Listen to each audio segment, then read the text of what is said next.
ay jet Alam ni niyo po, Kibuloy gagamitin niyang service from Malacanang to Davao in alam niyo case po, he is elected. malinaw na malinaw ang batas.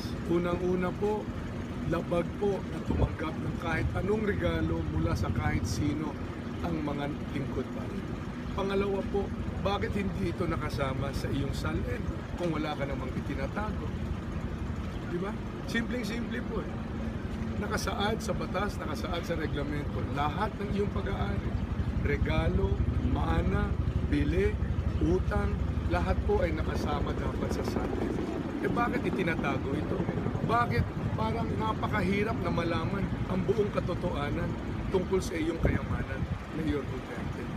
Nagsinungaling ka.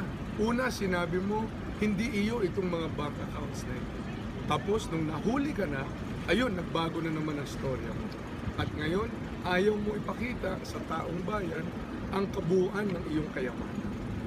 Ito po ay mga labag sa batas. Ito po ay labag, hindi lamang sa batas, labag ito sa tiwala na hinihingi natin mula sa ating kababayan. Tiwala ang pinag-uusapan sa eleksyon na ito.